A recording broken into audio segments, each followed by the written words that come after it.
Hello student.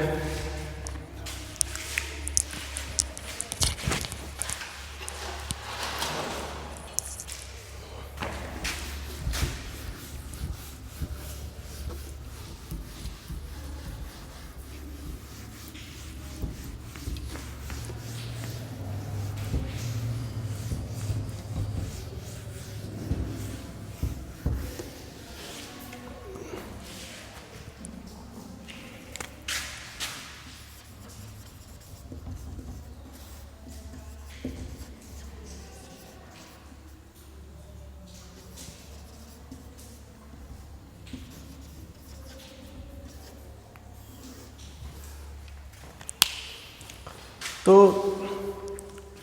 अभी तक जो हमने वीडियो पढ़े हैं उनमें यह सिद्ध करना बताया गया है कि डीएनए ही आनुवांशिक पदार्थ होता है। सबसे पहले ग्रिफिथ ने अपना प्रयोग किया था, ठीक। उसके बाद 3 वैज्ञानिक थे, उन्होंने अपना प्रयोग किया था जो कि हम बता चुके थे। अब नेक्स्ट प्रयोग है प्रयोग नंबर 3। इस प्रयोग में सर्वमान्य रूप से सिद्ध हो जाता है कि डीएनए ही आनुवांशिक पदार्थ का कार्य करता है, ना ही प्रोटीन और ना कार्बोहाइड्रेट, ठीक। तो ये जो प्रयोग है यह प्रयोग सिद्ध करता है कि डीएनए ही आनुवांशिक पदार्थ होता है, ठीक। तो नेक्स्ट हेडिंग डालेंगे हर्शे एवं चेज का प्रयोग। हर्शे एवं चेज का प्रयोग, ये एक वैज्ञानिक थे हर्शे एवं चेज। इन्होंने एक प्रयोग किया था किस पर? बैक्टीरियोफेज और इकोलाई बैक्टीरिया पर प्रयोग किया था और सिद्ध किया था कि डीएनए ही आनुवांशिक पदार्थ होता है। सिंपल प्रयोग है, स्टेप बाय स्टेप करते जाएंगे।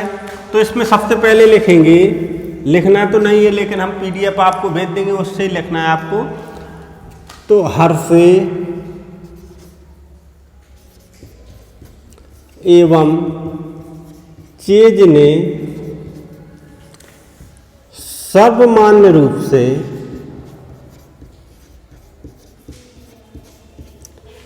सिद्ध किया कि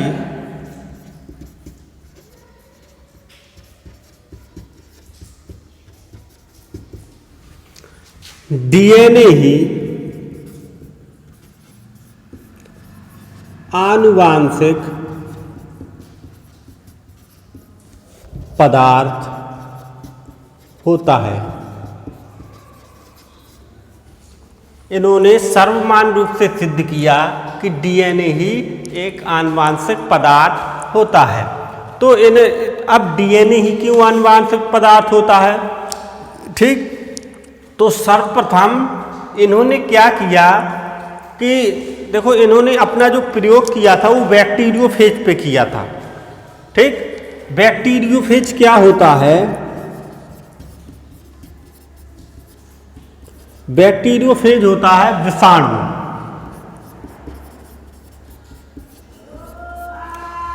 और इकोलाई बैक्टीरिया।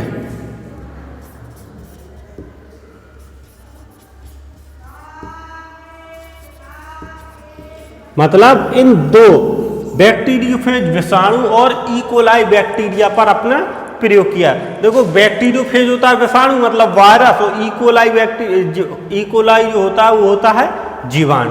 इन दोनों पर ही इन्होंने अपना प्रयोग किया और सिद्ध किया कि डीएनए ही आनुवांशिक पदार्थ होता है। तो इसके लिए उन्होंने क्या किया कि ये तो वो जानते ही थे कि जो बैक्टीरियोफेज होता है उसमें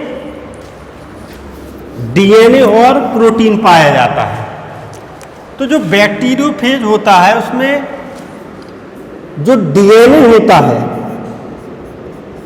बैक्टीरियोफेज में जो डीएनए होता है उसमें फास्फोरस पाया जाता है, ये जानते थे वो, फास्फोरस। हर्शे एवं चेज ये जानते थे कि बैक्टीरियोफेज, देखो बैक्टीरियोफेज की संरचना कैसी होती है बताएं दे रहे हम।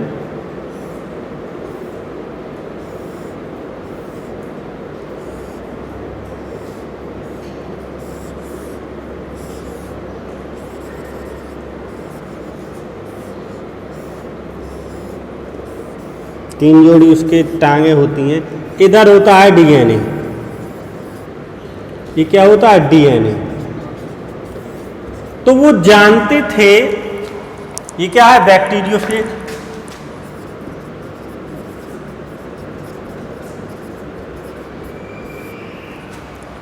तो वो जानते थे कि जो डीएनए पाया जाता है बैक्टीरियोफेज में, डीएनए में क्या होता है फास्फोरस होता है, सल्फर नहीं होता है, सल्फर नहीं होता, फास्फोरस होता है और सल्फर नहीं होता है। प्रोटीन, प्रोटीन में सल्फर होता है, फास्फोरस नहीं होता है। इतनी बातें, ये 2 बातें हमको याद रखनी है कि जो डीएनए होता है बैक्टीरियोफेज में, उनमें डीएनए में क्या होता है फास्फोरस होता है और सल्फर नहीं होता है, और जो प्रोटीन होता है उनमें सल्फर होता है और फास्फोरस नहीं होता है। ठीक, इतना करने के बाद उन्होंने क्या किया कि इनको चिन्हित कर लिया कि डीएनए में फास्फोरस होता है, प्रोटीन में सल्फर होता है। ठीक, अब उन्होंने क्या किया कि जो डीएनए है, डीएनए फास्फोरस होता है, इसके क्या लिए समस्थानिक लिए। ठीक, समस्थानिक क्या होते हैं केमिस्ट्री में, तो फास्फोरस क्या है, उसके 3 समस्थानिक होते हैं। फास्फोरस P32 32 लिया, इसका समस्थानिक है, और सल्फर का S35 लिया, ये समस्थानिक होते हैं। ठीक, तो सामान्य सल्फर नहीं ली, इसके समस्थानिक लिए P32, मतलब फास्फोरस को 32 और सल्फर को 35, इसके समस्थानिक लिए। देखो इस वीडियो में सिर्फ आपको समझना है, बाकी बनाना आपको डायग्राम हम PDF उसकी भेज देंगे, तो डायग्राम से बना लेना। ठीक, तो इसके क्या लिए उन्होंने समस्थानिक लिए। अब उन्होंने क्या किया,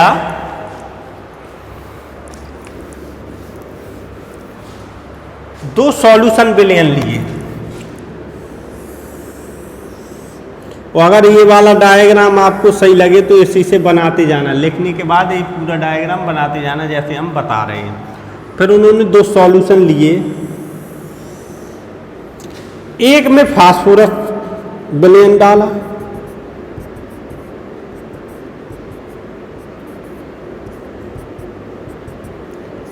P32, इसमें सल्फर 35 डाला, S35 डाल दिया। अब जो बैक्टीरियोफेज था, ये वाला बैक्टीरियोफेज, क्योंकि इसी पर उन्होंने अपना परीक्षण किया था, इस बैक्टीरियोफेज को डाल दिया, एक बैक्टीरियोफेज को।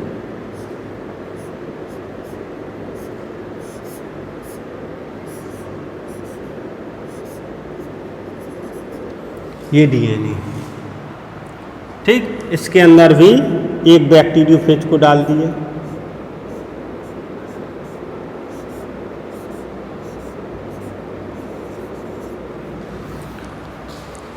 ठीक, ये भी बैक्टीरियोफेज है।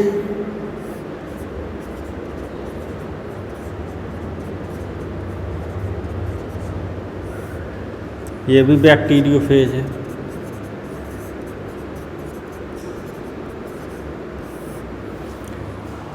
अब देखो, हमने आपको बताया था जो डीएनए होता है, डीएनए में क्या पाया जाता है, फास्फोरस पाया जाता है और सल्फर नहीं पाया जाता। मतलब अगर हमको लिखना है तो डीएनए, डीएनए में क्या पाया जाता है, फास्फोरस पाया जाता है, सल्फर नहीं पाया जाता। प्रोटीन में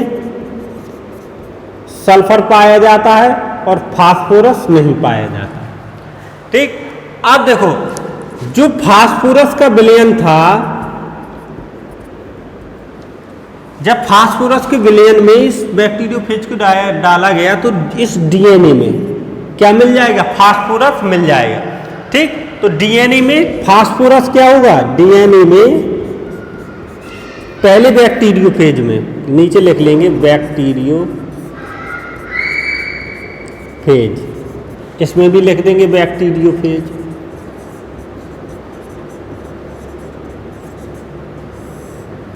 ठीक, तो पहले पहले जो बैक्टीरियोफेज है इसके डीएनए में क्या होगा, फास्फोरस 32 होगा, लेकिन प्रोटीन क्या होगा, सामान्य होगा, प्रोटीन क्या होगा, सामान्य होगा। अगर इस बैक्टीरियोफेज को हम देखें तो इसके डीएनए क्या होगा, डीएनए सामान्य होगा, क्योंकि ये काय का विलयन है, सल्फर का विलयन है, और प्रोटीन में सल्फर पाया जाता तो इसका डीएनए क्या होगा, सामान्य। प्रोटीन क्या होगा, प्रोटीन में होगा सल्फर 35,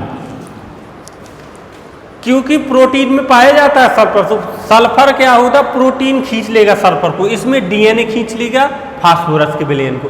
अब ये क्यों किया गया, चिन्हित करने के लिए कि अगर इसके डीएनए में फास्फोरस है तो ये इस विलयन से फास्फोरस की गुण ले लेगा।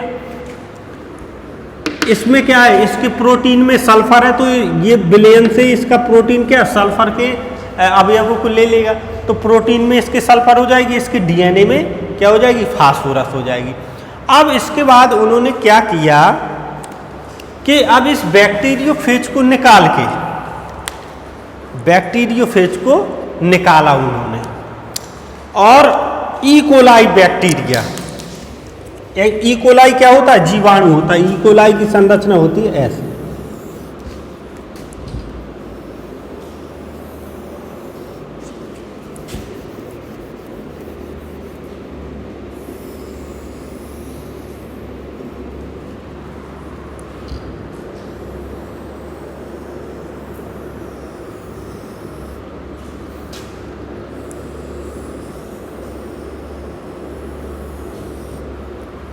अब इस बैक्टीरियोफेज को सॉल्यूशन से निकालकर इकोलाई के ऊपर रख दिया, इकोलाई जीवाणु के ऊपर रख दिया, ठीक।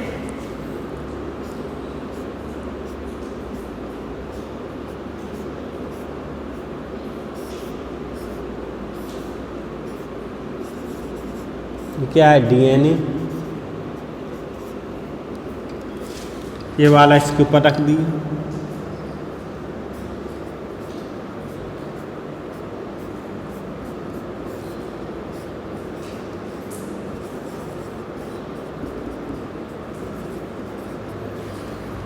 ये क्या है, इकोलाई बैक्टीरिया, नीचे लिख लेंगे इकोलाई, ये भी है इकोलाई। अब क्या होता है, जैसे ही फास्फोरस वाले विलयन को इकोलाई बैक्टीरिया के ऊपर रखा तो ये जो आनुवांशिक पदार्थ होता है डीएनए, ये इस आनुवांशिक पदार्थ को क्या करेगा, ट्रांसफर करेगा किसमें, क्योंकि इसमें जो डीएनए होता है वो बिखरा हुआ रहता है जीवाणु में। ये हमने आपको पता होना चाहिए कि इसमें कोई केंद्रक नहीं होता है कि जो आनुवांशिक जो पदार्थ होता है उसके अंदर बन रही है, पूरी कोशिकाओं में बिखरा रहता है जीवाणु की, क्योंकि जीवाणु कोशिका में केंद्रक का अभाव होता है, केंद्रक आवरण नहीं होता, इसलिए डीएनए के गुणसूत्र ऐसे फैले रहते हैं। अब इस बैक्टीरियोफेज ये क्या करेगा, जो अपना डीएनए है, आनुवांशिक पदार्थ है, वो इसको ट्रांसफर कर देगा, ये भी क्या करेगा, इसको ट्रांसफर कर देगा। और जब इसका डीएनए इसके अंदर आएगा, जब वायरस का डीएनए इस जीवाणु के अंदर आएगा तो ये जीवाणु कोशिका, मतलब जीवाणु कोशिका के अंदर आएगा, इस बैक्टीरियोफेज का डीएनए जीवाणु कोशिका के अंदर ट्रांसफर होगा। तो ये जीवाणु कोशिका क्या सोचने लगती है कि ये जो डीएनए आया है ये मेरा ही डीएनए है, मतलब इस जीवाणु का ही डीएनए है। और ऐसी ही कई प्रतिकृतियां इसकी कोशिकाओं में बन जाती हैं, जीवाणु कोशिका की कोशिकाओं में कई प्रतियां बन जाती हैं बैक्टीरियोफेज की, मतलब कई बैक्टीरियोफेज बनने लगते हैं।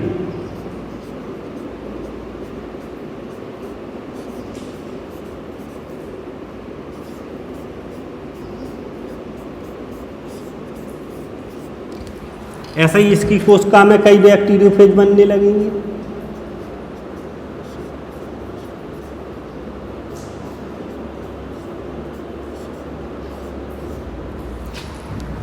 ठीक, अब जीवाणु कोशिका का जो आनुवांशिक पदार्थ होता है, जब इसका आनुवांशिक पदार्थ इसमें जाएगा, ट्रांसफर होगा, तो ये इसका जो जीवाणु का आनुवांशिक पदार्थ होता है या ये इकोलाई का, वो समझने लगता है कि जी हमारा ही आनुवांशिक पदार्थ है, हमारा ही डीएनए है। और इस प्रकार कई बैक्टीरियोफेज इसकी कोशिकाओं में बनने लगते हैं। काहे कि इकोलाई की कोशिकाओं में कई बैक्टीरियोफेज बनने लगते हैं, ऐसे ही इसकी कोशिकाओं में बैक्टीरियोफेज बनने लगते हैं।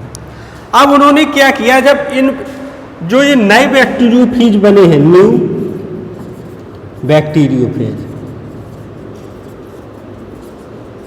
ऐसे इसमें बने हैं, ठीक। तो उन्होंने क्या किया, जब ये नए बैक्टीरियोफेज बन गए तो उन्होंने जब इनका अध्ययन किया तो जो इनके डीएनए में क्या था, फास्फोरस, जो सॉल्यूशन डाला था हमने, फास्फोरस 32 था जो इस डीएनए में था, फास्फोरस 32।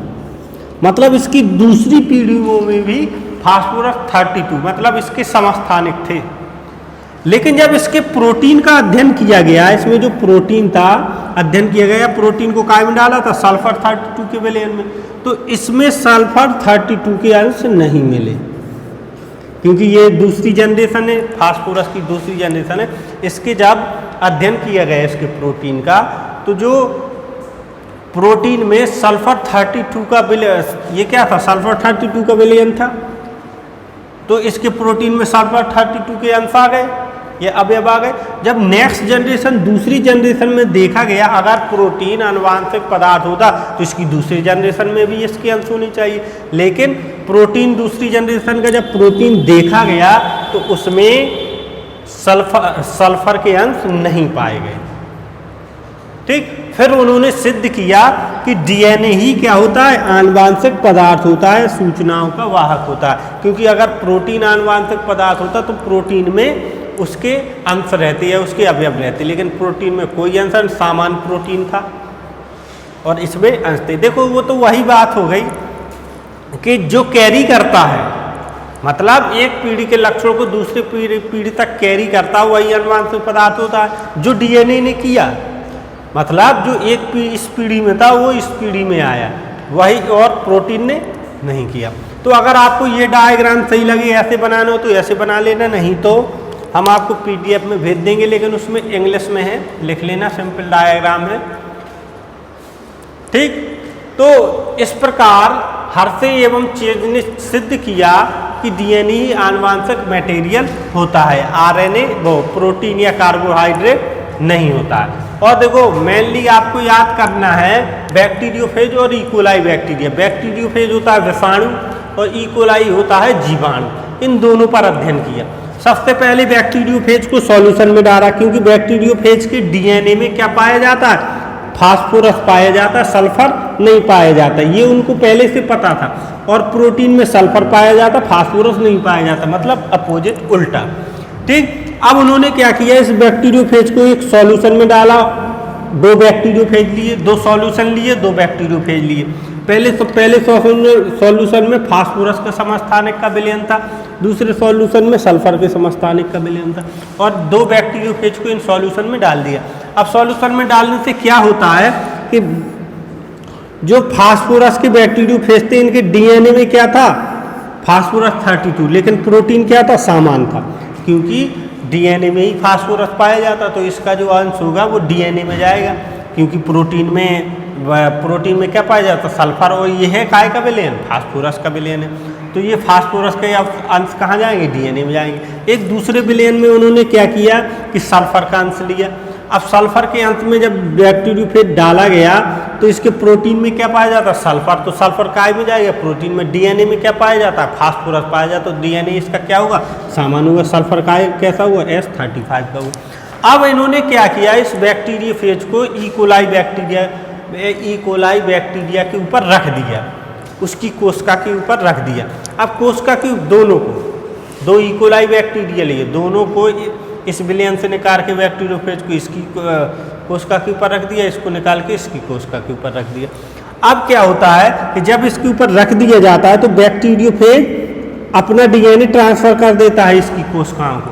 जब ये डीएनए ट्रांसफर करेगा तो ये जीवाणु मतलब समझता है, या वो ये थिंक करता है कि ये जो डीएनए मेरा ही है, डीएनए जो मटेरियल है मेरा ही है। और जब इसके अंदर डीएनए जाता है इसकी कोशिकाओं में तो क्या बनता है, बैक्टीरियोफेज ही बनता है, क्योंकि देखो बैक्टीरियो क्या होता है, जीवाणु भोजी होता है। बैक्टीरियोफेज को जीवाणु भोजी भी कहते हैं। देखो हर विषाणु बैक्टीरिया का भक्षण नहीं करता, लेकिन जो बैक्टीरियोफेज होता है ये जीवाणु को ही खाता है।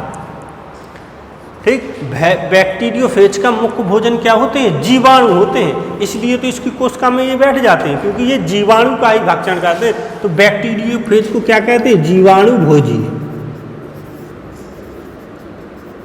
जीवाणु भोजी भी कहते हैं, क्योंकि ये जीवाणुओं का भक्षण करता है। तो जैसे ही इसको जीवाणु कोशिका में बिठाया तो इसका डीएनए ट्रांसफर हुआ काय में, इसमें इकोलाई बैक्टीरिया में। और फिर इकोलाई बैक्टीरिया की कोशिकाएं समझती हैं कि ये अपना ही डीएनए है और प्रतिक्रिया बनाना स्टार्ट कर देता है। लेकिन बनती कैसी है प्रतिकृति बनती कैसी है, बैक्टीरियोफेज की, क्योंकि डीएनए तो बैक्टीरियोफेज का है। इसकी कोशिकाएं समझती हैं कि ये जीवाणु का ही डीएनए है, और जब प्रतिकृति बनती है तो बैक्टीरियोफेज ही बनती है। दोनों में क्या बना, बैक्टीरियोफेज की काफ़ी सारे बैक्टीरियोफेज बन जाते हैं और फिर इसकी कोशिका को खा लेते हैं, जीवाणु की कोशिका को खा लेते हैं।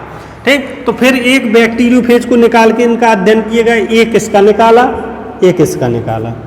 जब इसका निकाला तो इसके जो डीएनए था, नेक्स्ट जनरेशन ने चूंकि ये दूसरी जनरेशन, तो इसके जो डीएनए में फास्फोरस 32 के अंश पाए गए, जबकि इसके प्रोटीन में सल्फर 35 के अंश नहीं पाए गए, सल्फर 35 नहीं पाया गया।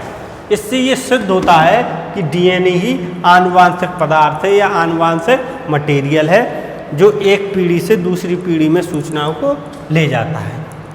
ठीक, इतना आपको समझ में आ गया होगा।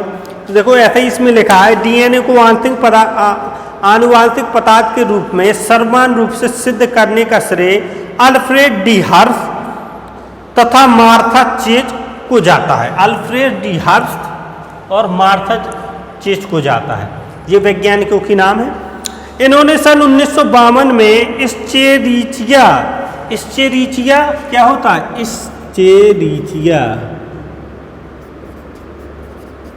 इस्चेरिचिया जीवाणु, इसी को हम क्या कहते हैं, इकोलाई।